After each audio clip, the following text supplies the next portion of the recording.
This is another story of a hero reborn, but this time the return is different. It's the one thing we all wish for at least once in our lives, and that's a second chance. What would you do if you were given that chance? Look at our main character, Van. After a life of blood and loyalty, he realized his entire path needed to change. Upon being reborn, he makes a cold, calculated decision. He turns his future betrayers into his first enemies, and those who were once his greatest nightmares. He tries to turn them into his closest friends. He doesn't do it for power. He doesn't do it for fun. He does it to stop history from repeating its most brutal mistakes. This isn't just a story about choosing between good and evil. It's a story about deciding who gets the chance to become either, all while fighting to protect the family he once lost. So let's look at the story and put ourselves in shoes of Maxo. In the starting of the story, it showed a kingdom of mages where magic was everything. The long war for the throne was coming to an end, and there the second prince was asking his men to go and strike down the first prince. They were fully ready for it, and were happily going to do that. But just as the second prince was giving instructions to them, suddenly one of his men felt something strange,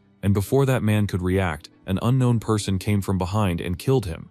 That unknown person was none other than the main character of the story, who apologized to the second prince and then asked if he was really the second prince or not. Seeing the MC, one man rushed toward him to slash him with a sword, but the MC was not scared at all. That man even called the MC the Garuda of the magic class, meaning the MC had no magic at all. But just before the swordsman could strike the MC used only one hand and defeated him in a single move.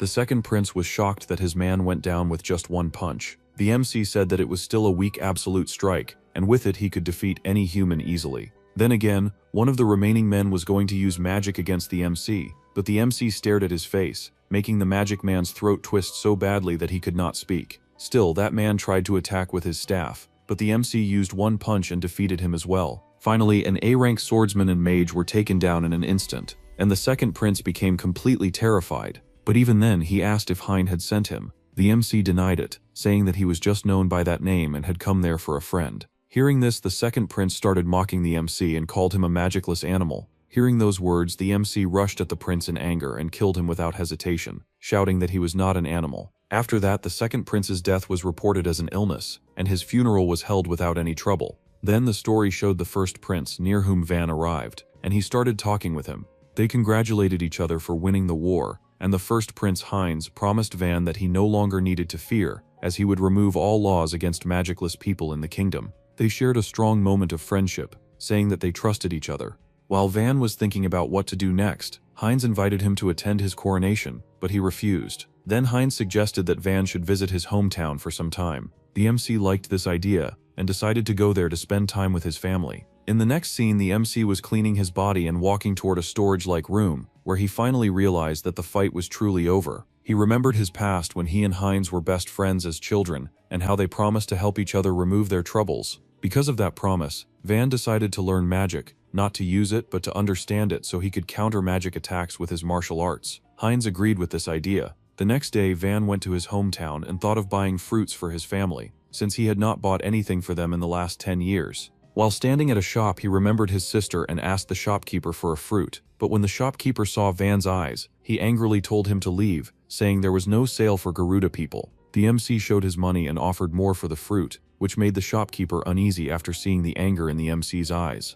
Other villagers also started whispering that a Garuda had come, fearing that his curse would steal their magic. In truth, the only race without magic in the world was the Garuda. Long ago, the king had made a plan to treat Garuda as livestock. A system was created where magic users ruled over the magicless and crushed them without mercy. Because of this, the MC felt sick with anger, but he could only wonder when people in his village would finally smile. On his way home, he saw a small girl fall while playing and helped her up. When she saw his red eyes, he became nervous and thought she would run away. But instead, she calmly looked at him and thanked him. At that moment, he believed that one day magic users and magicless people would stand together, just like his friendship with Heinz. He believed the country could change through the two of them, and that this was only the beginning. After that, he followed the road and finally reached his village at night. He wondered if his family would be happy to see him or not, because in the past, when he went out for work, his family used to tease him about bringing a wife when he returned home. But still, his mother told him to come back if things became too hard. And so he happily left for work after hugging his family one last time. In the present, as soon as he entered the village, he was shocked to see that the entire village was burning for some unknown reason. He started shouting in panic, asking if everyone was safe and where they were. While doing that, he saw an injured person lying on the ground, and when he went closer he realized the man was already dead with 3 more bodies hanging from a tree nearby. He was shocked and wondered if it was a brutal bandit attack, but he knew bandits would not go this far. Suddenly he worried about his mother and Rena, who should have been at home. He began running through the fire, searching desperately, because everything he had done was for his family, and he did not want to lose them. As he moved forward, he saw his mother hanging from a tree, still barely alive. Soon his sister called out to him from behind, but she was badly injured as well. She told him to run because someone was chasing him. He wondered if these were the remaining members of the second prince's faction. Still, he tried to take his sister to a safe place, but he felt the blood from her body and remembered the past when she happily asked him to eat with her. In the present, he was completely broken inside, and his sister told him not to blame himself. Suddenly, he was stabbed from behind by a sword, and the knights laughed, claiming they had killed Van, the leader of the rebel army. To their shock, he was still standing, so they asked if he had taken the sword on purpose. Van replied that he had no one left to protect, so he did not dodge it. As a guard moved to finish him, Van asked why they had to die and who gave the order. He was stunned to hear that it was King Heinz's decree to kill all Garuda. Van shouted that it was impossible, but Heinz appeared and said he had been waiting and was tired of waiting. Van hesitated to ask why, so Heinz explained that someone who could kill mages with brute strength and was a Garuda was a threat to world peace, and that was why they had to be erased. Van realized Heinz had betrayed him, but Heinz claimed he kept his promise by removing laws for magicless people, because without magicless people no laws were needed. As a guard attacked again, Van stood up, blocked the strike and shouted that he would kill them all. He began defeating the guards one by one, while Heinz attacked him with magic. Van rushed forward using his secret final attack, and both unleashed their strongest moves. In the end, the guards lay defeated, and Van stood barely alive. Heinz praised him for protecting the dead even while dying and left, saying he was too strong. A strange creature appeared, saying his revenge was not over, and granting Van another chance. Soon after, Van opened his eyes and realized he was alive in a familiar place. His sister entered, and he wondered if it was a dream, but she told him to wash up because their mother was preparing his birthday. His mother arrived and said he had turned 15. Shocked, he looked in the mirror and realized he had returned to his 15-year-old self, 10 years into the past. He was unable to understand how he came back to life after dying, and that too, 10 years into the past. He wondered if everything was just a dream, but soon he felt the surroundings and realized it was all real. He could still feel the martial arts he had learned before, the burned smell of the town, his sister's last words, and the pain of Heinz stabbing his chest, all screaming from his past life. Rena asked him in confusion if something had happened, and he replied that it was nothing. His mother then called him to eat, saying the food was very tasty. He agreed, and they celebrated his birthday together. On the other side, guards were moving through the forest, talking about citizen safety. Their real target was the Garuda Autonomous District. The knights harshly told a girl that Garuda were not citizens, and were only livestock, which made her uncomfortable. Meanwhile, the MC was enjoying the party with his family and joking around. His sister said she helped cook the food with their mother, and he teased her for it, feeling truly happy and wondering if he had really returned to his old world 10 years ago. He thought about whether he was given a chance to start over and what he should do differently. Seeing him worried, his mother asked if something was bothering him. Van then remembered that Garuda boys had to choose their path at 15. They only had 3 choices: work a low-paid job in Garuda Town, leave for dangerous hard labor while being looked down on, or become a mercenary. Since Garuda only had physical strength and could not be detected by magic, they were often used as scouts. When kingdoms fought, Garuda mercenaries were sent to the front lines and were easily killed. If they survived, they were promised large rewards. His mother spoke about how dangerous being a mercenary was, as their father had also been one, and now Van was her only son. In his past life, he had ignored her words and became a mercenary, which led him to meet Heinz. Suddenly, screams echoed in the present, and Van remembered something terrible. He rushed toward the town, telling his mother and sister to stay behind. He saw people trying to kill Garuda girls, saying their bloodline had to be protected. These people were called purifiers, a fanatical group among the mages who believed Garuda were demons and must be erased. On his 15th birthday, the purifiers had spread from the capital into Garuda districts. This town had little protection, so they took control in the name of purification. In his past life, he could only hide with his family, but this time he decided to fight back. As a girl was about to be killed, Van attacked the mage from behind and crushed his throat, destroying his voice. The purifiers focused on the brain, spine, or neck to stop magic, and he knew this well. Seeing this, both the purifiers and the Garuda nearby were shocked, wondering how a boy appeared out of nowhere. The purifiers pulled out their magic swords to defeat him, but he used his martial arts skills to turn their own swords against them. The purifiers had magic barriers that could only be broken by weapons filled with magic, so he had to use the enemy's weapons to kill them. Just as one man was about to use magic from his wand, Van kicked another purifier toward him, distracting him, and then attacked from behind. Only 3 enemies were left, but one purifier grabbed a girl and used her as a hostage, telling Van to lie down and stop fighting. Van acted weak and said it was pointless because if he fought again he would die anyway. Hearing this, the purifier laughed and said he would kill the girl and told her to blame the boy. Van apologized and slowly knelt down in front of them. The man shouted that he should have done that earlier and kicked him in anger. The other purifiers joined in and kept kicking Van while he lay on the ground. Suddenly, one of them told the others to stop wasting time and kill the boy, since he had killed their comrades. At that moment, the purifiers felt a strange fear, as someone nearby was giving off strong killing intent. One of them stepped forward to finish Van himself, but before he could, the girl from earlier appeared and used her magic to freeze him. She shouted for them to stop playing around, saying the fun was over, and declared that they were under arrest in the name of the kingdom. She was part of the enforcement from the capital. Van was confused, because in his past life reinforcements took much longer to arrive. Still, the leader of the purifiers ordered his men to kill the girl, but she froze all of them in a single move and told him it was over. She ordered the knights to disarm everyone on the ground.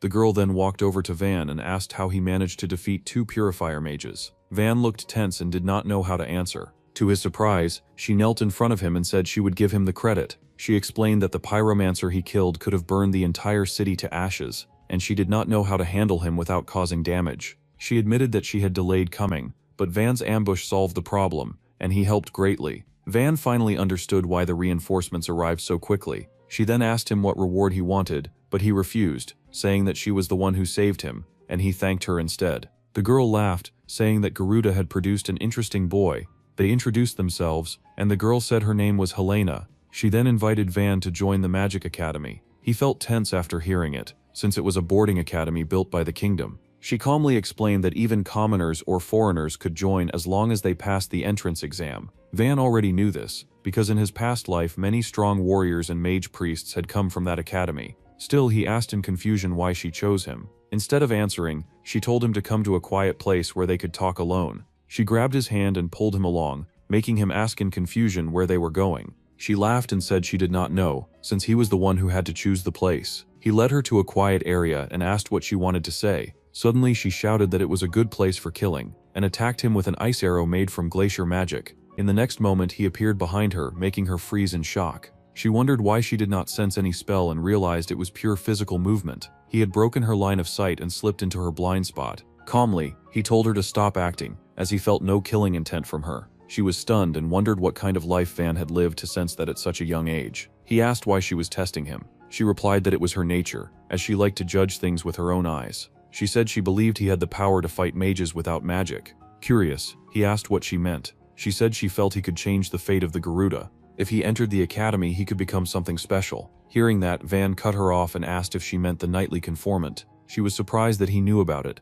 She explained that with his skills he could qualify for it, as the conformant rewarded academy students who achieved great results. No matter their birth or status, they could form a new noble house. Since land was tied to birthplace, he could become the noble of Garuda Town. Van remembered thinking about it in his past life, but he had no recommendation, and was underage for the exam. Now he finally had the chance. He told Helena he had 3 questions. She smiled and agreed to answer them. First, he asked about the noble recommendation, and she promised to write one. Second, he asked if attending a magic school without magic was foolish. She agreed it was unusual, but said all past conformant holders had broken tradition by discovering new principles of magic. Magic creation, magic images, magic circles, and even fighting mages without magic were all part of understanding magic itself. If he proved his strength, others would accept it. Van did not fully understand everything, but he realized it was not impossible. Finally, he asked her last question, wanting to know her real reason for pushing him toward a noble title. From the start, Van did not fully trust her.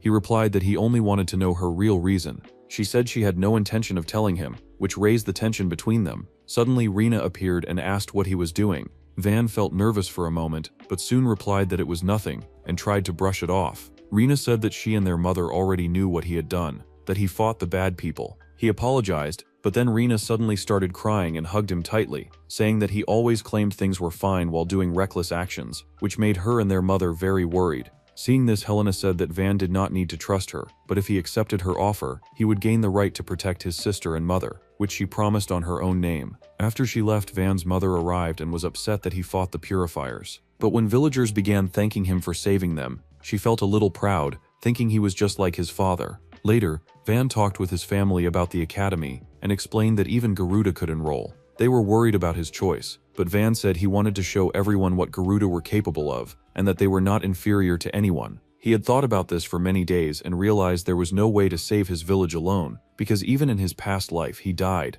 and the village was destroyed. He also wanted revenge against the kingdom, but he could not do it alone without a plan. He did not fully know Helena's plan either, but accepting her offer could open a new path, since in his past life he chose a different road and died. He declared that he wanted to erase discrimination against Garuda from the country. Hearing this, his mother was surprised, as she saw her husband's determination in her son's eyes. She agreed, knowing he would not listen even if she refused. She smiled while crying, thinking that Van had inherited his father's stubborn nature. Suddenly, she sharply asked how he planned to pay the entrance and tuition fees, since the academy was not free. Van realized he had not thought about it at all. His mother said they would somehow manage the money, and Reina also agreed to help. Van barely heard them, still worrying about the cost. The problem was later solved when Helena gave him a bounty reward for defeating the purifiers. As Van prepared to leave for the academy, his mother warned him that people would treat him badly and that he would face many hardships, but he must keep his head high. His sister encouraged him too, saying she would make mushroom soup when he returned. He gently patted her head and left the village, thinking that this time he would keep his promise. When he reached the academy, he was stunned by its massive and beautiful appearance. At the academy entrance, he saw many students walking in while showing recommendation letters. Some were recommended by their fathers, while others had letters from their families. When Van stepped forward, a guard mocked him and said that although the academy did not discriminate by background, the entrance exam required a noble's recommendation. Van calmly replied that he already had one recommendation letter with a noble seal. Seeing the seal, the guard became angry and shouted that no noble would ever recommend a Garuda, accusing Van of forging a noble seal, which was a serious crime. Van lost his temper and lightly pushed the guard, making him fall to the ground. Another guard rushed over and asked how he fell. The fallen guard claimed that the Garuda boy did something strange. At that moment, an examiner arrived and asked what was causing the disturbance. The guard explained that a Garuda had come to take the entrance exam. The examiner looked sharply at Van and asked why he was there. Van replied that he had a recommendation letter from Helena Steiners. Hearing the name, the examiner carefully checked the letter and then suddenly knelt in front of Van, telling him to proceed inside. Everyone around was stunned and started whispering about who Van really was and how he got a recommendation from her. Even Van wondered if Helena was truly that influential. Inside the academy, Van saw statues of famous graduates: Dietrich the brave swordsman, Shale the grand flame mage, and Lunaris the divine maiden of strength. He remembered that in his past life, during the throne conflict, they had become pawns of the corrupt second prince, and he had killed them all. Now in this life, he had to compete with them, which would not be easy. Still, he believed that if he succeeded, he could change the kingdom. Suddenly, a boy confronted Van and demanded to know how he could stand so calmly.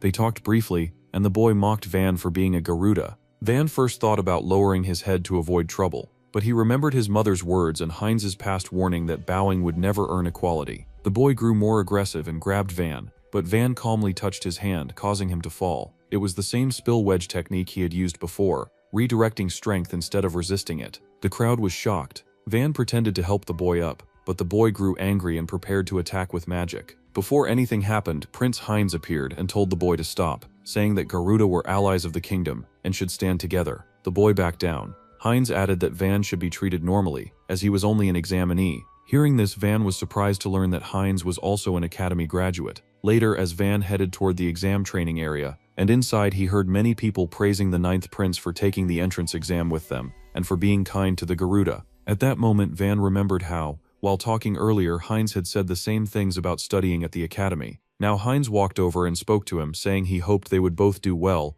since the exam was known to be very difficult, but all they could do was try their best. Seeing Heinz's smile, Van knew it was the kind that drew people in, but he also knew the true nature hidden behind it. For a brief moment, he thought about killing Heinz right there, but he understood that it would change nothing, so he focused on his real goal. Noticing Van's cold expression, Heinz grew uneasy and asked what was wrong. Van simply told him to leave him alone, saying he had no interest in making friends. Heinz looked shocked, and the people around them were tense, wondering how someone could talk like that to a prince. The boy who had tried to fight Van earlier grew even angrier, Before things escalated, the examiner arrived and announced that registration was closed and that all examinees would be escorted to the test site, the Forest of Shadows. Inside the forest, the examiner explained that it was a testing ground. Since the academy trained elites who would carry the future of kingdoms, they would not waste time teaching basics. This exam would test magic skill and ability. The forest was filled with strong mana, and within it bloomed a rare flower called Heaven's Tear. Each student had to collect 10 flowers and return before sunset. Dangerous beasts lived inside the forest, so they had to stay alert. Cooperation was allowed, but each student still needed 10 flowers, meaning a group of 4 needed 40, which could be risky. Each student received a guardian badge that could be pressed in danger to escape, but doing so meant immediate disqualification. Once the exam began, students quickly formed groups. Van was left alone, but he did not feel sad, as he was used to it. When he collected his badge from the examiner, he sensed clear dislike in the man's eyes. Meanwhile, the boy who wanted to fight him was secretly following him. As Van moved deeper into the forest, he encountered a mid-sized magic beast, strong with mana and far stronger than a normal human. It was dangerous for mages, and Van had never fought such a beast before. Still, he prepared himself. When the beast charged, he used his Just Slag beast-slaying art, focusing on momentum instead of raw power. The move was hard to use on guarded enemies, but against a mindless beast, it worked perfectly. The beast fell in a single strike. Van calmly turned around and said it was unfortunate. He had already noticed someone following him. The hidden students froze in fear behind a tree, shocked that Van defeated the beast so easily. The boy who wanted to fight him was named Falk. Falk thought about using poison next. His friend warned him that interfering in another's exam was forbidden, but Falk laughed and said the examiners never intended to let a Garuda pass anyway. He believed that even if Van died, no one would blame him. Elsewhere, the examiner walked with a guard. The guard asked if it was really fine to release such a dangerous beast. The examiner replied that it was controlled by magic and that he had set its target on the Garuda boy. He said he could not allow a Garuda to pass and stain the academy's honor. He believed people like Van were destined for misfortune and trusted that no other student would approach him. Without hesitation, he released a cursed beast and ordered it to kill the filthy Garuda and protect the academy's pride. Other hand, the main instructor had some doubt as he was having a bad feeling about the exam, but suddenly the second examiner came back and asked if anything was odd. They had a discussion about what was going to happen in the exam next, where the second examiner said that he was just preparing for the exam and had a smile while saying it, which made the main examiner feel that something was wrong with the preparations. On the other hand, Van finally found the Heaven's Tear flower and thought that if he picked one and went back he would pass, but before that he had to take care of the one who was following him. He asked them to come out. Falk came out and praised Van for noticing them. At that time, Van made a statement that cowards attack from behind, but soon he remembered that he was also doing the same thing while being an assassin. Falk and Destrant started boasting about being nobles and said that Garuda did not belong in the academy, but Van knew that Falk only wanted revenge for the humiliation he felt before, and was ready to knock out Falk's cheap pride at that moment. Falk ferociously moved to attack him, where one could see that in front of him there was a mage and a magic swordsman doing a combo attack. Actually, combat styles using mana were broadly divided into 3 types. Those were spellcasters, blade mages, and mana fists. So pairing 2 of them was seen as an effective tactic that balanced the weakness of others. But one could also see that Falk did not have any killing experience, but was ready to kill because of his anger. But he also knew that if a commoner like him died, then it would be brushed off as an accident. But if a noble died, then the noble's family would use their power to track down the killer and take revenge. So now, just when he decided to walk on the path of light this time, he would not use deadly techniques, but decided to crush Falk's and his friend's spirit, forcing them to yield. Seeing that ferocious look upon seeing Juan's eyes, Falk got more angry and attacked him with his Zerwind blade, but Van easily dodged it. Still, Falk thought that just like his attack have mana, Van would not be able to see it at all, so he gave an option to Van to kneel and beg for mercy. But Van made fun of Falk, asking if it was his family's work of delivering bridges to the court. Hearing this, Falk got more ferocious and decided to kill Van without thinking and attacked, but again Van easily dodged it, seeing which Falk was stunned. Finally, Van could see that Falk's killing intent was coming out like a crazy person. Van knew that Falk was out of control now, so he rushed toward him and landed one strong punch to the stomach, making Falk fall down. Then his friend Ralph fought with Van, but Van saw that Falk's friend was only using a simple enchant-type sword, so he knew that if he dodged the sword it would be fine, but it was not that easy because the tip of the sword usually moved 2 times faster than the first strike. Suddenly, Van told them to wait because something even stranger was coming toward them. He told Falk and Ralph to get out of sight. Suddenly, all of them saw an enormous beast appear in front of them and slam into all of them at once. Ralph and Falk were injured, while Van wondered what it was. realizing it was a high-level hellboar. Falk was confused about why a high-level monster was there. Van knew that a hellboar was a powerful beast, whose strength was similar to sea magic. So Van told Ralph and Falk to run, and Ralph agreed, but Falk said he could not because he was injured by the hellboar's charge and could barely stand. Van was confused, wondering what to do, because carrying Falk was impossible since hellboars chase their marked prey. He thought about crushing the badge to call for help, but the problem was that they did not know when help would arrive. Falk told Ralph to run, saying he would handle the attack because he was a mage of the Valtryke house. Ralph refused, saying his family never taught him to abandon companions. Seeing this, Van told them to crush the badge and call for reinforcements while he bought time. But Ralph and Falk refused, saying they could not lose their house honor like that. So they decided to fight even if it meant dying. Seeing this, Van shouted that it was just cheap pride. Falk shouted back and asked what he meant. Van replied that if they wanted to fight, they should fight to win, not just to die. Now all three stood together, facing the wild hellboar, ready to fight. Hearing this, Falk attacked with his blade dance technique, and black dust mixed with sand burst out and slashed across the magic beast, blinding its vision. Seeing the opening, Falk rushed forward and struck at the boar's head. Unlike humans, a beast's shoulder blades are not directly connected to the spine, which gives their legs more flexibility but also makes them weak against sudden force. Because of this, the combined Goki technique made the boar fall to the ground. At that moment, Van shouted and told Ralph to pierce the heart near the base of its foreleg. Just as Ralph moved in to strike, the boar suddenly opened its eyes, which scared him badly. Still, he somehow gathered his courage and stabbed downward, and Falk thought they had finally done it. Even Van was unsure, thinking it was a 50-50 chance, but to their shock, the sword missed the heart. The beast's heart went wild, and the hellboar let out a terrifying roar. Using a spell called Curse Break, a special roar filled with the mana exploded outward, blasting everything around it. Ralph was badly injured by the attack and could not move, wondering if his organs were crushed. At the same time, the hellboar charged toward him. Just when Ralph thought he was frozen in fear and about to die, Van stepped in front of him and blocked the attack with his bare hands using the lance spiral technique. This technique absorbed the impact and spread it into the ground in a spiral motion. However, after a few seconds, Van could no longer redirect the force. At that moment, he wondered if he had to use his special attack and whether his body could endure it. But since they would die otherwise, he decided to use it without hesitation.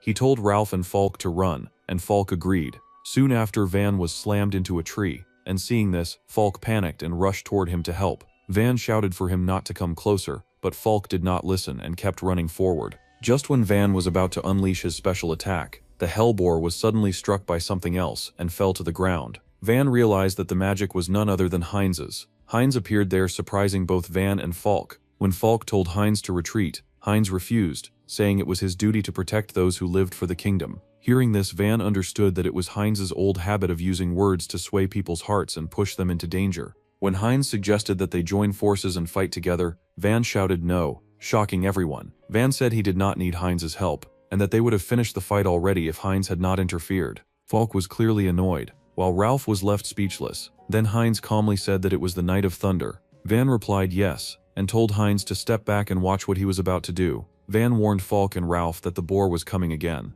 Ralph replied that this would be the last time, and that they had to land one clean hit. Van immediately told them not to rush, saying that if they acted carelessly, they would die very easily. Falk added that he could still endure one more hit, but only one. Hearing this, Van told them to wait for his signal. Heinz looked confused by this exchange. Then Van shouted, taking command like a true leader, and Falk and Ralph followed him without hesitation. Van rushed toward the boar, but this time he was much calmer than before. He had decided to finish the hellboar without using his special technique. He began dodging the boar's strikes and noticed that it had started using rising attacks. After failing 3 charging attacks, the hellboar had begun recognizing them as worthy opponents, and was now fighting more cautiously. Van saw that the boar had changed its attack pattern. For him, this was actually good news, because the range of its movements became smaller, making it easier to block and evade. Falk and Ralph stood frozen as they watched Van block and dodge the attacks using only speed, without any visible magic. Heinz, however, realized that it was not just speed. Van was shifting his center of gravity to move without pushing off the ground.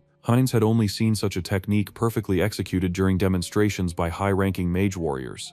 What shocked him even more was that Van was performing it using only his own body. The fight continued like this, with Van calmly dodging and blocking each attack. Ralph and Falk began to think that this strategy would not work for long. Heinz, however, noticed something else. This was no longer a gentle exchange. For a fang beast, this kind of constant pressure was extremely exhausting. Slowly the hellboar began slipping into a berserk state. Heinz realized this was dangerous, but Van's true goal was exactly that, to provoke the hellboar. When the beast prepared its attack with the clear motion of a roar breaker, Van shouted for Falk to use the rending sky attack again. The wind surged forward and rushed straight through the beast's airways. At that moment, Van dashed toward the hellboar again, praising Falk for the perfect timing. Closing the distance rapidly, Van began using his doppelganger technique, surrounding the beast with overlapping afterimages as the final phase of the battle began.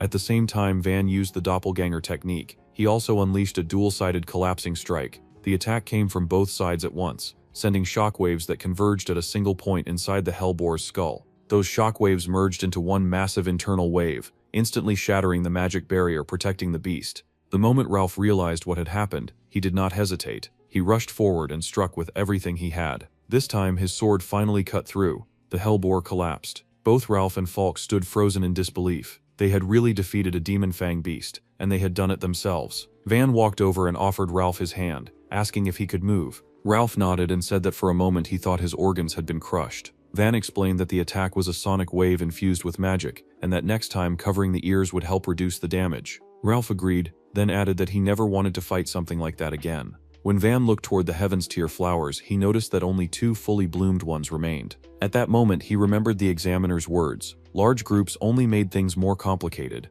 Falk and Ralph exchanged a look. Then Falk walked to the flowers, picked them up and handed one to Heinz. Van frowned and asked why they were giving it to the prince, who had mostly been watching and doing nothing. He added that it looked like they were just sucking up to royalty. Falk snapped back, saying it was not sucking up, it was simply what royal retainers were supposed to do. Then he handed the second flower to Van. Van hesitated and asked if that was really fine. Falk replied that he did not want to owe Van anything. After that, Falk properly introduced himself, and Ralph did the same. Van greeted them in return, and for the first time the atmosphere between them felt genuine. Still, Van remarked that if they failed the exam, they would never meet again anyway. At that moment, Heinz spoke up calmly. He said there was no need to worry, and raised his hand.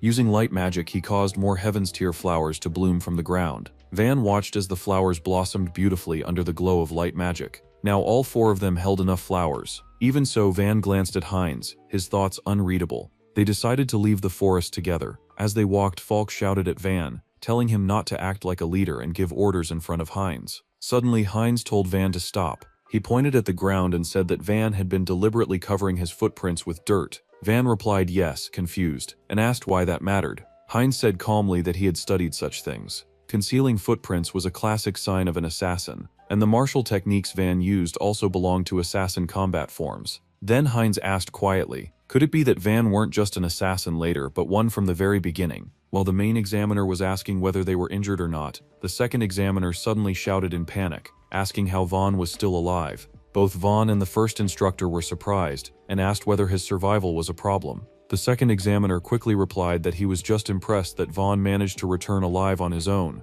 Vaughn calmly corrected him, saying that he was not alone and that others were with him. Just then, Ralph and Falk arrived carrying the head of the mega beast. Seeing this, the instructors were completely stunned and immediately asked what had happened.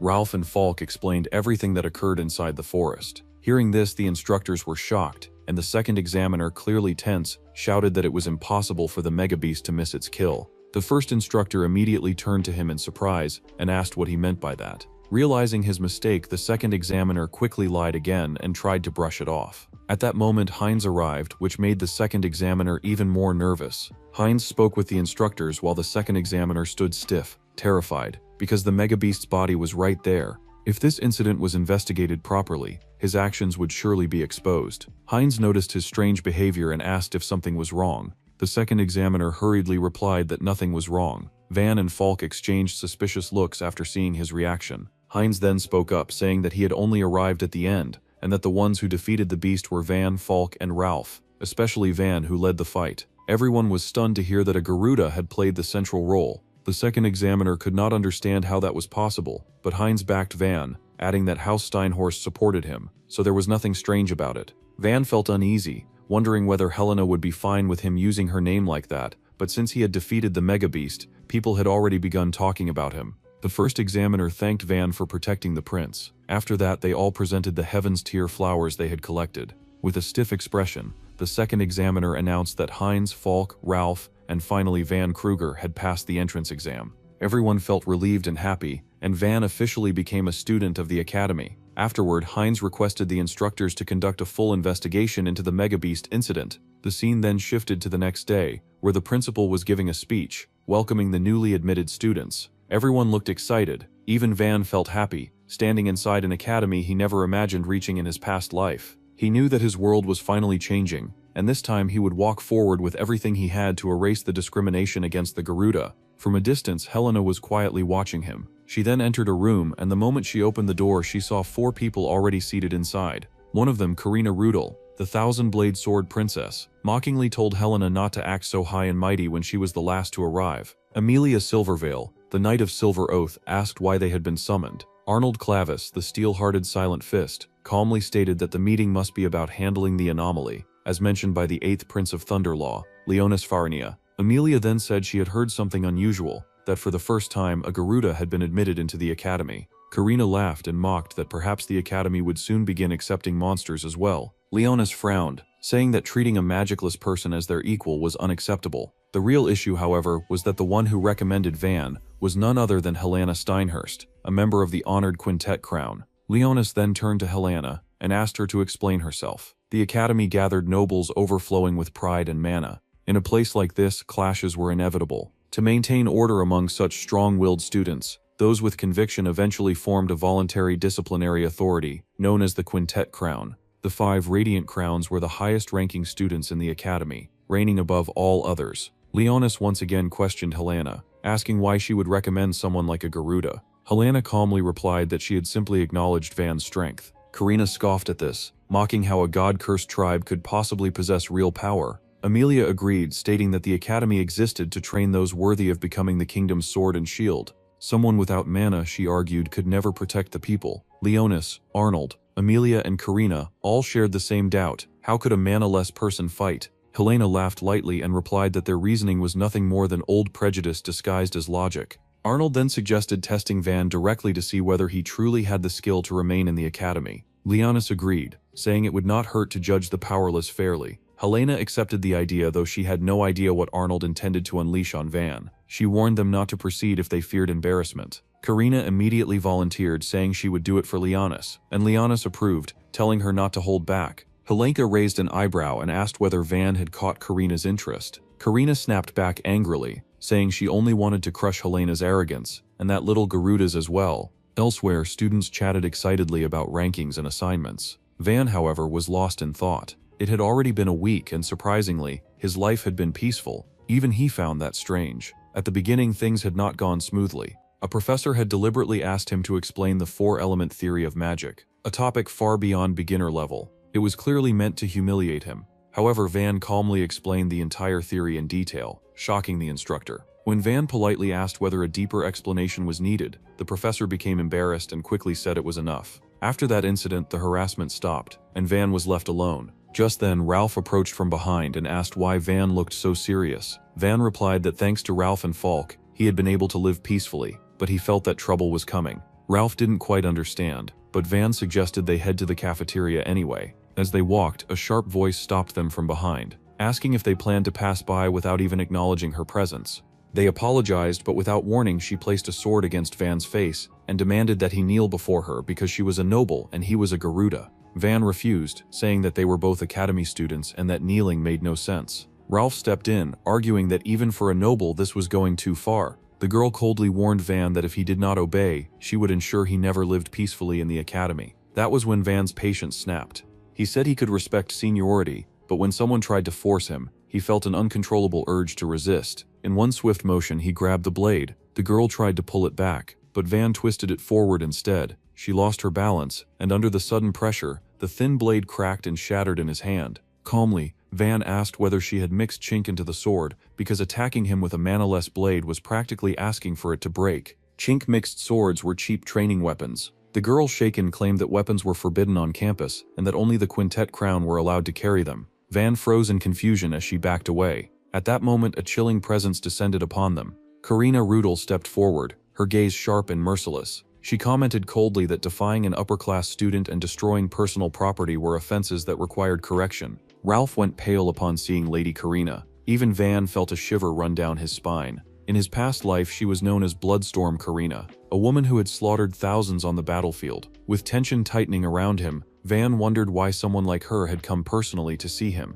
In his past life as an assassin, Van had witnessed the kingdom collapse under countless uprisings. Among all the enemies, the most feared were the remnants of the Purification faction, the Albinaut. And within them, the most terrifying existence was Karina the Bird, a demon swordswoman who had mastered nearly every known sword art. The kingdom eventually restored the Divide Annihilation Ring, after paying a heavy price in lives. However, the chaos that followed ignited the later War for the Throne. Because of that history, Van could not understand why one of the kingdom's greatest former enemies was now standing inside the academy. Karina spoke coldly, saying that she would add another crime to his name, that he had stared at an upperclassman without speaking, which she considered extremely rude. Van replied calmly that he simply did not see her as an upperclassman. Ralph panicked and shouted for him to stop, reminding him that she was one of the 5 Radiants. Confused, Van asked what that meant. Ralph hurriedly explained that the Radiants were the top 5 elites of the academy, individuals whose skill and lineage were on an entirely different level. Karina herself had entered the academy at the age of 13, a true prodigy. Karina smirked and thanked Ralph for the introduction. From that, Van realized she was also a child of a high noble. In his past life, her background had later been concealed by the kingdom after she became a rebel. Meeting her here unsettled him deeply. For a brief moment, Van considered killing her. Doing so could erase the roots of a future rebellion and prevent Heinz from ever gaining a chance at the throne. But he knew the consequences. Such an act would immediately turn the academy against him. Suddenly, Karina clicked her tongue and remarked that it was rude of him to think so openly in front of her. She shifted her stance and placed her hand on her sword, warning him that she was permitted to carry a live blade. Van's expression hardened. He recognized the posture instantly, a stance Karina used to draw her saber and end her opponent's life before they even realized the blade had left its sheath. Ralph trembled and begged Van to apologize. Instead, Van told Ralph to step back. There was something he needed to confirm, that only enraged Karina further. Without hesitation, she rushed forward. A flash of steel passed by Van, leaving a shallow scratch. Ralph immediately ran to him in panic, checking if he was hurt. Karina clicked her tongue once more and turned away. She said that she would halt the punishment for now and continue it another time. After all, he was interesting too, interesting to finish off in an instant. With that, she left. The girl who had confronted Van earlier followed Karina, asking why she had let him go. Suddenly, Karina stumbled and fell to one knee. In a low voice, she replied that she had not let him go, she had been injured as well. She ordered the girl not to speak of it to anyone. The purple-haired girl stiffened in shock. She could not understand how such a thing was even possible. The purple-haired girl spoke quietly, saying that she remembered the technique. It was a martial art known as a hardcore point. Karina nodded. It was a convergence point of nerves, and when struck, the pain was overwhelming. The purple-haired girl hesitated before asking if the exchange had been a mutual hit. Karina shook her head slightly. It was not that simple. When Karina had aimed for Van's neck, he had reacted without hesitation. Instead of retreating or defending, he launched a completely different kind of attack, one that went straight for her weak point. To avoid it, she had pulled back at the last moment. That slight retreat disrupted his trajectory and caused him to miss his original target, but his fist still landed directly on her hardcore point. Karina clenched her teeth. It was shocking, infuriating. How could someone like him know a technique of such a high level? The purple-haired girl understood immediately. It had not been a mutual hit. Karina was the one still standing after the exchange. Karina answered with a quiet yes, but deep down she knew the truth was the opposite. Hardcore points caused immense pain. She had been injured far more than she was willing to admit. Van had no killing intent toward her, but if that had been real combat, she knew he could have killed her. That realization burned. She had underestimated him. Next time she would bring a proper sword, one worthy enough to break Van's guard. On the other side, Ralph curiously asked Van what it was that he had wanted to confirm earlier. Van did not answer. Ralph kept pressing, but Vaughn remained silent. He knew that explaining it would only create more trouble. From what he understood, Karina's threat had been real, but she had not been serious. She had not even used her unique magic. After thinking for a moment, Vaughn casually said that Karina was actually nice, in her own way. Ralph froze, staring at him in disbelief, wondering how someone like her could be considered nice. What Ralph did not know was that Vaughn understood something deeper. Karina had not yet become the Bloodblade of the future. If he did not kill her now, there was still a chance to change her fate. Ralph, however, thought Van was simply shaken from the encounter and insisted they go to the infirmary. The next day, when Van entered the classroom, he felt countless eyes on him. Students whispered in disbelief, spreading rumors that he had openly gone against one of the 5 elite Radiants. Ralph and Falk quickly came to his side, telling him not to pay attention. They said people at the academy only followed whichever way the wind blew. They even offered to help him apologize to the senpai. Falk went as far as saying he could ask his father to intervene. Van refused. He said this was something he had to handle himself. He bluntly called them meddlesome, though he admitted that compared to how they were at the beginning, they had improved a lot. He appreciated their concern, but this was his responsibility alone. To prevent the tragedy of the future, he needed to face her now. He treated the situation lightly, even joking about it, which only made Ralph and Falk more nervous. They felt Van was not taking the danger seriously enough. Then, out of nowhere, Helena appeared. She looked at Van calmly and asked if she could speak with him. Van casually asked what it was about, so Helena said that she just wanted to talk with him for a little while and asked him to come with her for a moment. He agreed and went along with her. Behind them, the students in the class were very surprised and slowly realized that Van was not lying at all. They started wondering why he was talking so casually with someone like her. The scene then shifted to another place, where Helena told him about the test that the 5 Radiance members had decided to give him. Van replied that she should have told him earlier, to which she apologized and said that everything happened very suddenly. She then explained that Karina was said to be the next head of the Luther family. Van said that for her age, her skill made sense, but she did not feel like a simple prodigy. Helena asked him, confused, why he felt that way. Van replied that he sensed she was the type who would discard everything except destruction. Hearing that, Helena explained that Karina was originally an illegitimate child of the Luther family. By birth, she was not even a noble. However, when she was 10 during a sparring match meant for fun, she completely defeated her eldest brother, who was supposed to be the next head of the family. After that, she was accepted as a legitimate heir. But instead of love, she grew up surrounded by jealousy. Van asked how Helena knew all this. Helena replied lightly that nobles loved gossip. She also said that before Karina entered the academy, she once saw her at a soiree. Karina was standing away from the crowd, silently staring at her father, and in Helena's eyes she looked unbearably lonely. Van asked if they had talked that day. Helena said no, because they were both from great noble houses, and showing sympathy could be taken as rude interference. Van realized that noble life was truly painful, but Helena added that she felt Karina would lose her way someday, for some reason. Van then asked what Helena would do if that happened. Helena replied that she would stop Karina no matter what, because turning her eyes away from her had been weighing on her ever since. Van then remembered his past life and realized why he never knew Helena's name. It was because she always tried to stop Karina after she became the Bloodblade, and in the end she died fighting her. Helena warned Van not to pity Karina, saying that her swordsmanship was extremely dangerous, and if he lowered his guard even a little, she could kill him. Van replied that after hearing everything, he felt more motivated and said that he would crush it completely. In his past life, no one could stop Karina, but now he was determined to stop her, no matter what. Helena was happy hearing that and said she had hoped he would say something like that. Still, she warned him that he needed countermeasures against sword techniques. Van smiled and said it was perfect timing for her to say that, then asked her to train with him after school. The scene then shifted to after school, where Ralph and Falk were searching for him. Falk did not want to come, but Ralph forced him along. While talking, they suddenly noticed someone standing in the forest. To their shock, they saw that Van was fighting Helena face to face. They nervously shouted, asking what they were doing and why he thought he could fight her. Hearing them, Van glanced sideways. Helena laughed and asked where they thought she was fighting seriously. Seriously, at that moment she used the 1,000 thorns of the ice garden, but Van easily shattered the thorns with his bare hands. Seeing this, Van smiled and invited Rolf and Falk to join him for the next attack as well. The scene shifted to Karina, where Leonis came to meet her. She asked if Leonis wanted something. Leonis replied that he had only come to check when she was planning to start. Karina calmly answered that she was going to begin any time now, since she had already obtained what she wanted from her family. At that moment, it was shown that the purple-haired girl had brought a coffin with her, which she was carrying toward Karina's room. Leonis, clearly tense, asked if Karina did not think this was a bit excessive just to deal with a Garuda. Karina responded coldly that it was not excessive at all. Leonis then nodded and said that for someone as sharp as a drawn blade, there was no stage more fitting than this. Soon after, a proclamation was posted on the announcement board, stating that Karina would be dueling the new student as punishment for his actions.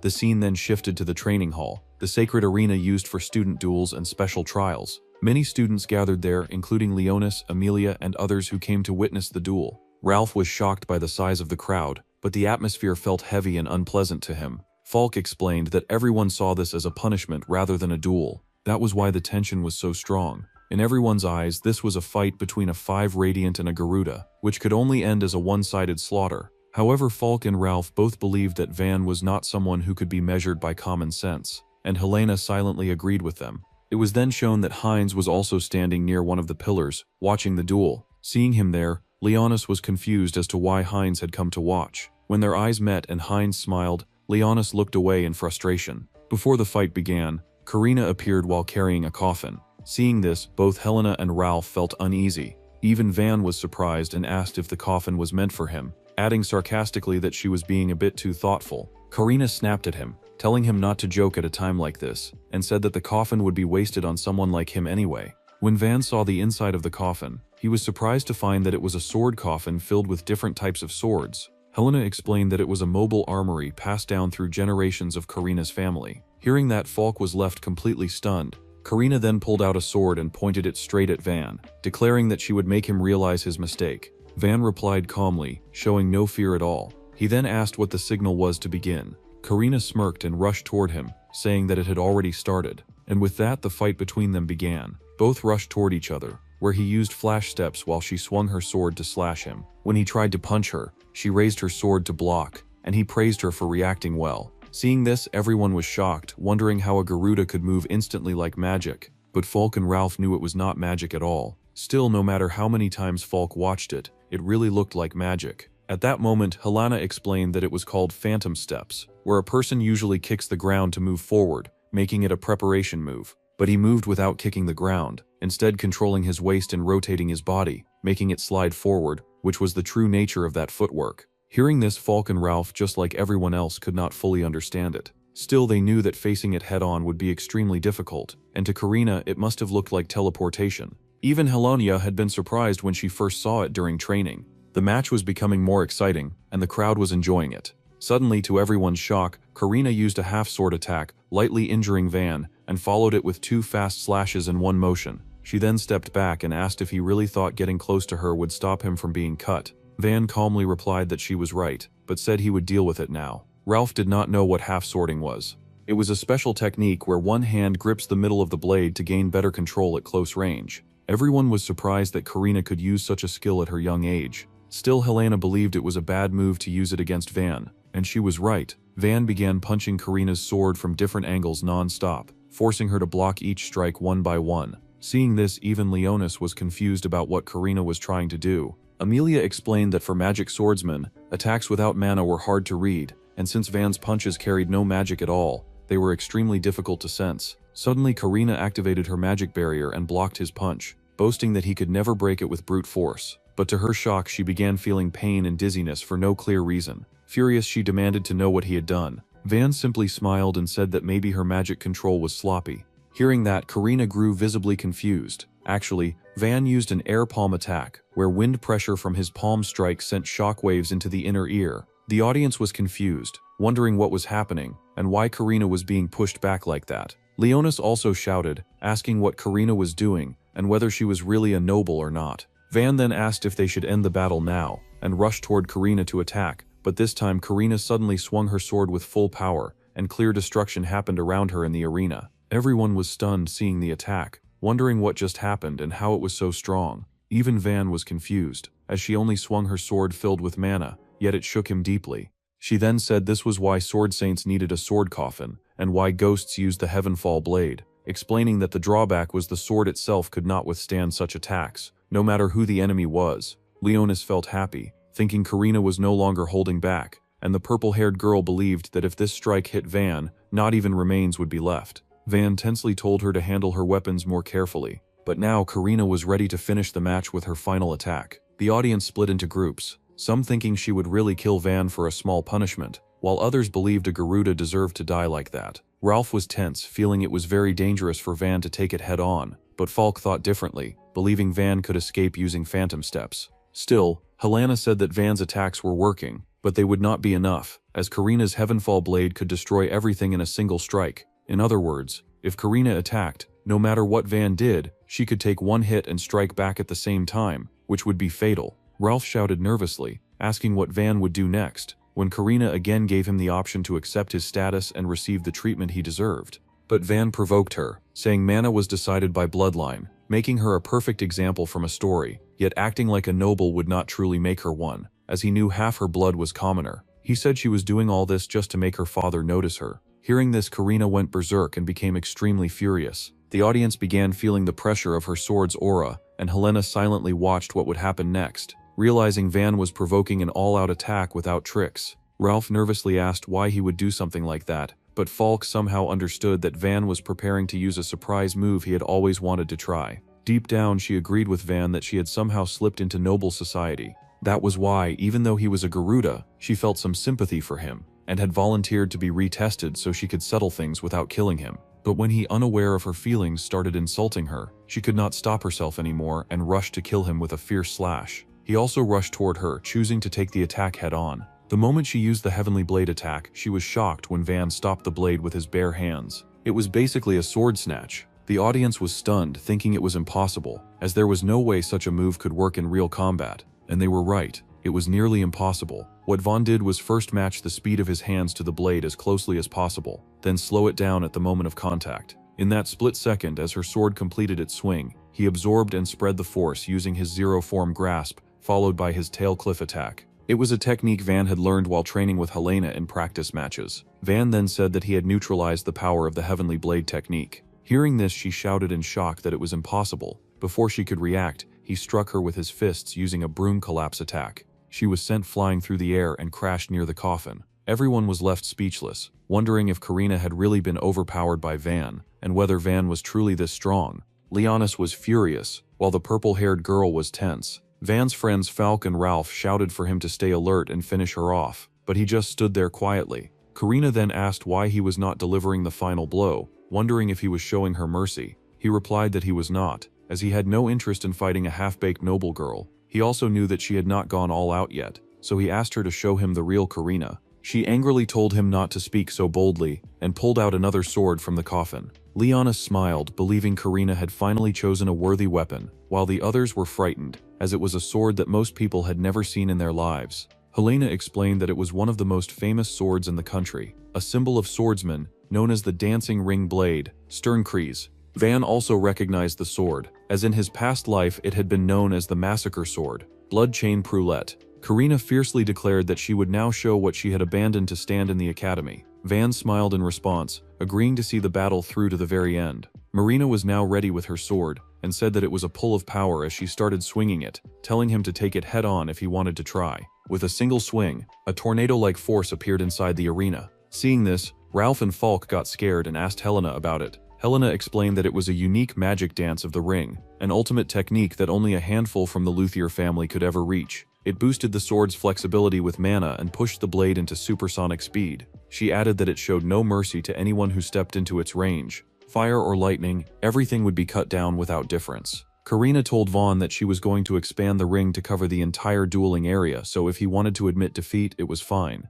But if he stayed firm, then he would not see the next scene with his own eyes. To her surprise, Vaughn started walking toward her and said that he would come to her himself. For Vaughn, the swings were fast but not completely invisible. Because of tachypsychia, a state where under extreme pressure the brain's processing speed increases, the human mind can find the best path to survive. Van had mastered this state in his past life and could bring it out clearly, so he rushed straight toward her. Using only his bare hands, he began deflecting the rings with ease. Leonis was shocked, wondering how Van was doing it, but Heinz understood that Van was simply redirecting the blade's tip. Since the balance point of a spring sword always lies at its tip, Van was not fooled by the complex movement. By knocking the tip away, he was stopping the sword from working properly. Karina realized that Van was also a kind of monster, but he denied it, saying that he had only put in more effort than others, just like her. She angrily asked what he was trying to say. Van replied that he knew the spring sword chose its wielder, and in the hands of someone half-hearted, the blade would eventually cut its own master.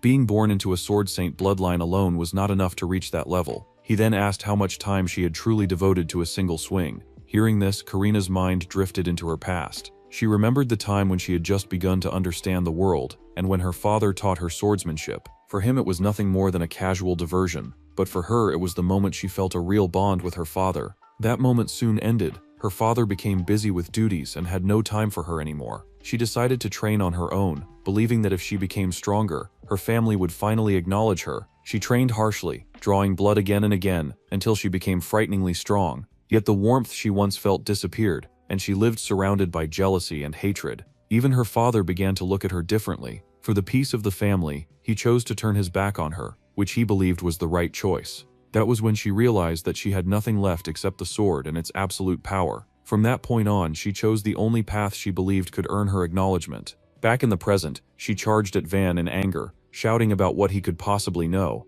Van took heavy hits on which she asked calmly why he was so shaken and going that far. Everyone watching was confused by her words, wondering what Van was truly trying to do and what she actually wanted to ask. Karina angrily wanted to ask why he was fighting like that, as everyone had run away from her sword, yet he stood before her without even using magic. Deep down, he knew he was doing this to stop a future rebellion, and that was not the only reason, because blind desperation always ends up twisting into evil paths. He had already felt that pain in his past life, and he understood it better than anyone else. He shouted that someone was crying alone at the center of this storm, so there was no way he could walk away. She denied it, but he said her sword was screaming everywhere, and asked if that still was not enough for her, and why she refused to acknowledge him. For a moment she calmed down, but soon she went berserk again, shouting that he knew nothing about her, that this sword was all she had, and that she would become stronger than everyone, and force her family to bow before her. He shouted back that he did not misunderstand anything, and that the only one who could decide her true worth was herself. The swing she made this time felt like it was carving her own soul, and no one had the right to deny the value of that. Still, in his eyes, she was the finest magic swordsman in the world.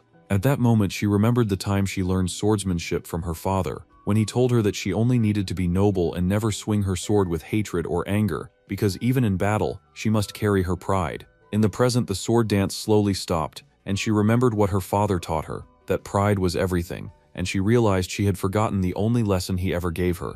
She stepped back slightly and thanked Van for making her remember it all, saying that this sword truly wanted to be led properly. This time, she decided to put everything she had into one strike, and asked if he was ready to take it. He said he was ready and told her to come at him. As the audience watched in silence, she rushed forward with a perfect overhead slash, her absolute masterpiece. Van smiled, stepped in calmly, and landed a clean punch without hesitation. Just like that, the fight ended, and she admitted defeat, accepting it completely, while still thanking Van for this moment. He walked over and offered his hand to help her stand, saying it was a shared understanding for him as well. The audience was stunned that one of the 5 luminaries had lost, and soon applause filled the arena for Van's victory. It seemed that at last the beginning of a true friendship between Karina and Van had finally started. The next day, Van was walking through the academy with his friends. When Falk asked if his injuries were fine, Van replied yes, saying the healers were very skilled. They then started praising him for the duel he fought the previous day, calling it something that would go down in academy history. Van felt they were exaggerating, but to them it truly was a legendary moment. Suddenly Ralph shouted and told them to look, as the thousand-bladed sword Princess Karina was standing near a tree. Van looked surprised at first, then walked toward her. At the same time, Falk and Ralph thought she had come to take revenge for her defeat. However, Van cheerfully greeted her, which made her pull a strange face and say that he was late again with his greeting. Van asked if there was any other punishment for being late. Karina replied that she had actually come to tell him that she wanted him to become her squire. Hearing this, all 3 of them froze in shock. A squire was someone who served a knight and learned the ways of chivalry. At the Royal Academy, it meant a system where upper-class students personally guided juniors they took interest in. From now on, she would directly guide and correct his behavior. Hearing that, Van felt scared, realizing he would be under her watch all the time. Meanwhile, Falk and Ralph casually said it was not a bad deal, and that no one would dare mess with him anymore. Van understood their point, while Karina stood there awkwardly, waiting for his answer. She asked him to kneel and swear loyalty as her squire. Van knelt down, thanked her for the offer, but politely refused. After saying that, he immediately started running away, as he did not want someone constantly watching over him. Seeing this, Karina chased after him. Falk and Ralph watched in confusion, wondering if Princess Karina actually liked Van, but soon brushed the thought away. The scene then shifted to Leonis, who was furious that someone close to him had lost to a Garuda like Van. He was tense, as he had first believed only Helena was backing Van, but now it was clear that Van himself was dangerous. The rules and hierarchy based on magical power, where nobles ruled absolutely, were beginning to shake, and Leonis believed Helena wanted to destroy that system from its core. Leonis saw this as a challenge to the nobles. On the other hand, Arnold wondered how Van had learned such techniques. Amelia dismissed Leonis's worries, saying Van was no threat to the nobles. A duel was only a one-on-one fight, while nobles existed to shield people and crush enemy armies. Without magic, Van could do nothing against monsters, and at best could become an assassin, never replacing a noble. Leonis felt relieved hearing this and asked if she could prove it to the whole academy. Amelia agreed, saying the Legion drill would happen soon. It was a practical training where students formed mixed units to hunt real monsters. The authorities could assign anyone, so Amelia suggested adding Van to her unit, where his limits would be exposed easily. Leonis agreed. Suddenly Prince Heinz appeared, saying the plan sounded interesting. Both Leonis and Amelia were surprised by his presence. Amelia first reminded him that even a prince could not enter a restricted room freely. Heinz apologized and then asked if he could also train under her command. Amelia was shocked, but Heinz said he was impressed by her beliefs and wanted to join her squad. She finally accepted his request, saying she would educate Van in front of the prince himself and prove that magic alone was the true power that protected the nation. Heinz smiled at her words. Elsewhere, Karina finally caught Van, and it felt as if two different paths were beginning to form. A new future was slowly being written for Van, one filled with new friends, battles, and challenges waiting ahead. The duel was over, but its effects did not end there. In the eyes of the nobles, something dangerous had appeared that day.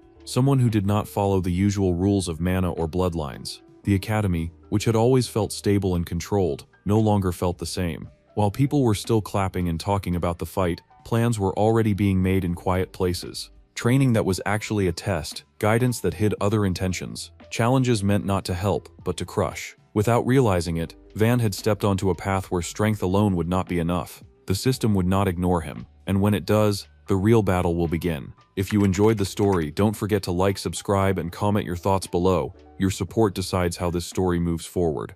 The scene shifted to a resting spot in the garden, where Van was sitting with Ralph, Falk, and Helena. They began discussing the Legion training. Ralph asked whether Van was unaware of it, reminding him that they had formed a unit together to undertake missions collectively. Falk added that each student would actually lead real soldiers of the kingdom. As Van ate some cookies, he learned that the training was meant to help them gain experience as commanders. Helena explained that although it was called training, the missions were real, and the operational area was the magical wasteland, also known as the Lament Wetland. She further clarified that lands infused with magical power were referred to as magical wastelands. She mentioned that the shadowed forest, where the academy entrance examination had been conducted, was merely a small-scale wasteland. Helena suggested that Van should have already learned about this in class, including the fact that magical beasts inhabited such wastelands. She explained that when the beast population reached a certain critical density, they migrated in search of new territory, which resulted in stampedes. These stampedes caused tremendous damage to civilian life.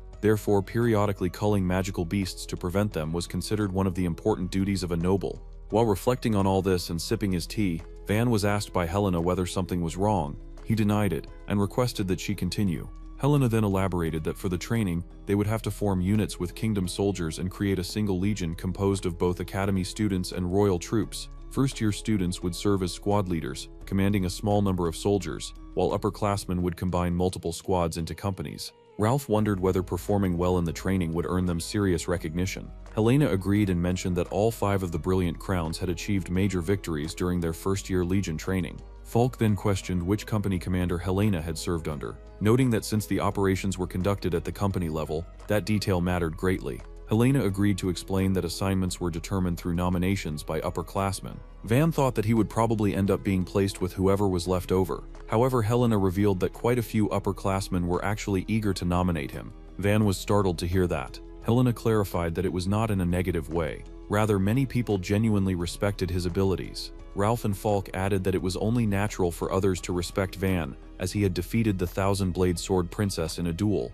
Helena further mentioned that his subjugation of the Demon Fang Beast during the entrance examination had also become widely known. She said that everyone was extremely curious about the technique he had used to display such strength without relying on any magic power. Van was surprised to learn that he was being respected. In his previous life, such recognition would have been unthinkable. He reflected that the world was slowly beginning to change, yet he was aware that not everyone felt that way. As he gazed toward the academy building, he noticed Leonis watching him from a distance. Leonis wondered whether Van had sensed his gaze. He was surprised, as detecting someone's presence from such a distance without using detection magic should have been impossible. Leonis hoped that Van would enjoy his little friendship games while he still could. Meanwhile, Helena told Van that she did not believe he would be treated fairly in most units. Therefore, using her priority nomination rights as one of the 5 crowns, she planned to place him in her own unit. She also invited Ralph and Falk to join her group, which made them both extremely happy. Suddenly, Karina approached them and asked everyone to wait. She declared that suppressing Van as her squire was her responsibility,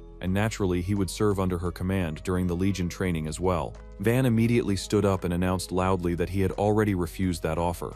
Helena commented that the situation sounded quite interesting and said she was fine with it. Van, however, told her that she should not make decisions on his behalf without consulting him. A few days later, the five of them gathered near the announcement board, where a large number of students had already assembled. Falk remarked that it was truly an honor to have been nominated by high-ranking upperclassmen, and that at least they no longer needed to worry about their placements. He observed that everyone seemed unusually serious. Van then commented that something was not right. Ralph and Falk both wondered what was wrong. Van explained that his name was not listed on Helena's unit roster. Ralph looked around and asked whether his name had perhaps been placed under Karina's team instead. However, Van denied that and pointed toward the 5th Company Commander Amelia Rosenwald, where his name had been posted. They were shocked to see this, especially because right next to Van's name was Heinz's. At that moment, Heinz arrived alongside Amelia. Heinz remarked that it was truly just a coincidence. Heinz drew everyone's attention and extended her hand toward Van, saying that it had been a while since the entrance exam and that she hoped they could work together and do their best. Van agreed, but he did not shake her hand. Amelia then approached, confirmed Van's identity, and introduced herself as one of the 5 Gilded Crowns as well as his company commander. Van bowed respectfully and apologized for the delayed introduction. Amelia replied that it did not matter, adding that she was not particularly fond of formalities herself. However, she made it clear that during training, Van should know his place and follow her orders. Van was surprised by her words. Shortly after, Helena asked Amelia whether she was planning to conduct harsh training. Amelia responded that what she intended was the utmost kindness she could show him. She explained that when powerless individuals stepped forward recklessly, they endangered not only their own lives but also put the entire unit at risk. She further emphasized that on the battlefield, it was vital for everyone to understand their role and fulfill it properly. She added that the role of a Garda without magic was limited to scouting and lookout duties. As Van looked into her eyes, he realized there was no contempt or malice in them. She genuinely believed her words were right, and that was precisely what made people like her the most troublesome. In the end, Van agreed to fulfill his designated role, as that was exactly why he had come to the academy in the first place. He recalled that a certain lady had once told him that using magic was not the only principle of an arcane, and that subduing a mage without relying on magic was also possible. There was no reason someone like Van, who possessed a unique presence, did not deserve recognition. Van then told Amelia that he would prove the role a magicless Garda could play. He said that whether he was dead weight or not could be judged by her own eyes. Amelia admitted that at the very least his resolve was commendable. As Amelia left, Heinz mentioned that she should get going as well. Before departing, she stepped closer to Van and told him not to take Amelia's words too seriously, assuring him that there would surely come a time when his strength would prove useful. Karina commented that the situation was likely the result of the princess's interference. Helena added that Leonis must have manipulated the professors to interfere with both the information and the formation. She sincerely apologized, saying that she had never expected Leonis to go that far. Van understood that the situation was becoming intense, and that the mission was already dangerous enough. He remembered hearing rumors even in his past life about the monster culling operation in the Marsh of Lamentation. It was said that the Royal Army had encountered a new species of monster, and that unit had suffered near annihilation. The monsters they had triggered caused a stampede, resulting in massive destruction across the surrounding regions. Although many heroes were born from that battle and the crisis was eventually suppressed, the devastation of the kingdom later became a distant cause of the Civil War. Ralph called out to Van, asking if he was fine. Van replied that he was simply lost in thought. He admitted that if the new species were to appear again, none of them would escape unscathed, and he truly wished to avoid that outcome. He had originally planned to respond early by joining either Helena's or Karina's unit, but he realized that it would not be so easy now. Karina noticed that Van had been looking at her, and remarked that he must have wanted to join her unit. Helena smiled and said that no one could say for sure. Van, however, suspected that Amelia might be plotting to make him embarrass himself on the battlefield. To him, that was a far greater danger on an entirely different level, and he felt that the operation would not end easily. The day of departure arrived. Some of the people were seated on horseback, while others stood behind them. At the front, Amelia walked forward with her forces and instructed everyone to listen carefully. She announced that they would serve as the vanguard of the academy units, and declared that it was time to advance toward the Marsh of Lamentation.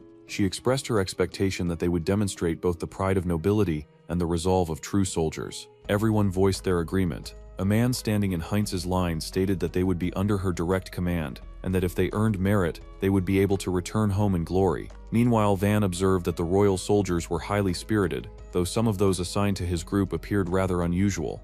They whispered among themselves, questioning their lead platoon commander Van, who was not even a magic user. Another man pointed out that Van did not even carry a weapon, and was completely unarmed. They began to wonder aloud whether they had been placed in a disposable unit. Van noticed that they were complaining openly, without even attempting to lower their voices. He turned toward them, introduced himself formally, and informed them that he would be commanding them. He stated that while they were free to speak their minds, there would be no private chatter, and they were expected to focus solely on the mission entrusted to them as soldiers of the kingdom. Despite his words, no one responded. Van felt genuine irritation rising within him, observed the entire scene, and thought that the situation was both pathetic and inevitable. She reflected that no upper-class noble had interfered in the soldiers' assignments, as the choice ultimately lay with the soldiers themselves. For a soldier, the commander they served under often determined their fate. She wondered who would willingly entrust their life to a magicless Garda. As a result, the ambitious and capable soldiers had flocked to high-ranking nobles, while only expendable grunts with little prospect were assigned under Van's command. The quality of the troops reflected the caliber of their general, and she concluded that this was the limit of Van's standing as a commander.